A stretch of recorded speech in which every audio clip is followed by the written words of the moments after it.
GT cars are an integral part of the Ferrari DNA and have always been highly competitive in the hands of privateer racers, which is why the Ferrari Challenge one-make racing series was created. Starting in 1993 with the 348, it was Ferrari's way of getting buyers of their road cars back on the track and back into Ferrari's racing roots. In 2000, Ferrari debuted their 400 horsepower V8 engine 360 Modena Challenge, which maintains the same output as the standard road cars, but incorporates a number of modifications designed to radically improve its performance in track use. The Challenge version of the 360 was extensively reworked, and in doing so, it was made non-road legal, with its pure intentions to compete in Ferrari Challenge series. While the street-legal 360 Modena was made with both a manual and paddle-shift gearbox, the Challenge version is only available with the F1 gearbox. Ferrari claimed the 360 Challenge accelerates from 0 to 62 miles an hour in 3.9 seconds, which is a little over half a second quicker than the standard 360 Modena, and could corner and brake significantly faster than the road car with its upgraded Brembo racing calipers and larger floating two-piece discs. It also incorporates Bosch racing-tuned ABS software. One of the main contributions to the increased horsepower is the exhaust system, which is lightened substantially.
The 360 Challenge series was a very important step for Ferrari because it allowed their drivers, their buyers, to get back in the cars and get back on the track and be used to their actual potential. A lot of roads in the US, most roads in the US, are not built for cars like this to be used how they're supposed to, which is to go fast. And so there's just not a lot of areas for these cars to be used to their potential. So this gives drivers and buyers and Ferrari clientele the opportunity to get on the track and really be able to experience these cars how they were built to be experienced. This particular 360 is in great cosmetic condition. A lot of challenge cars, because they are pure race cars, they tend to be maintained mechanically very well, but cosmetically it kind of doesn't matter that much.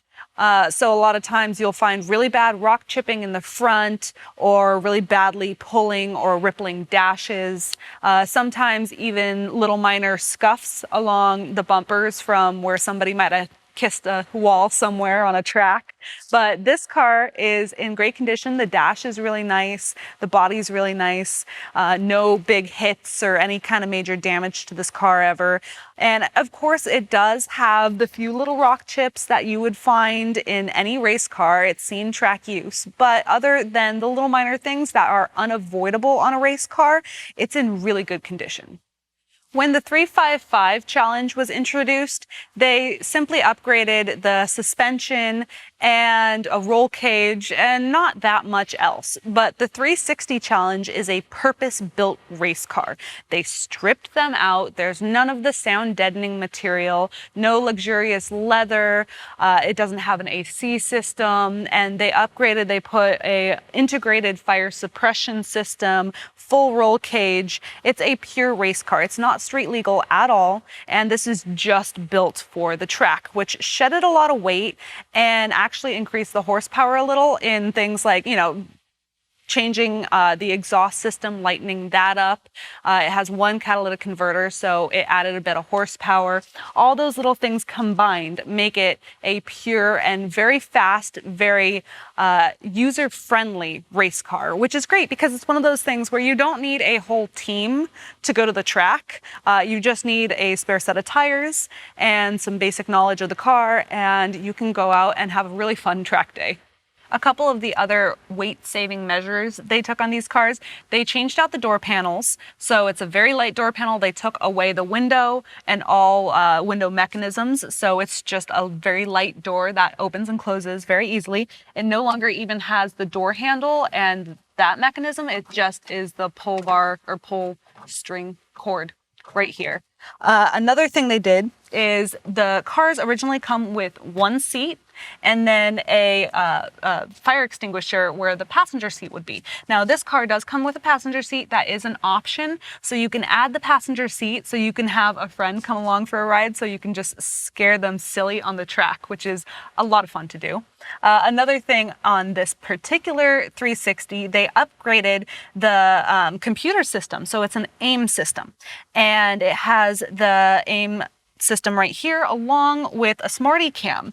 And what's really cool about that is the AIM system logs all your data. So when you're going around the track, it logs what gear you're in, what speed you're going, what your RPMs are through every corner, and it overlays that on the video. So if you really want to hone your racing skills, you play back the video, and maybe you do it with an instructor or a friend that races or by yourself. And you look at the video and go, okay, I was in third gear going this speed in this turn, and I think that I could take it a little faster and brake a little earlier to come out of it a little faster, or brake later to get a better dive in there, something like that. So you can really just hone your senses and get your time down to the absolute minimum on the track. Get as fast as you can. It's the best way to do it. And modern technology makes that very possible. And it's just such a change from the old cars because my dad's been racing for forever. I did some racing with him. So having that ability is priceless when trying to get better at racing. Another change that they made on these challenge cars versus the stock street 360s, they only have one catalytic converter, which means the car, the exhaust, it sings. It has just a beautiful sound and it launches you back in the seat.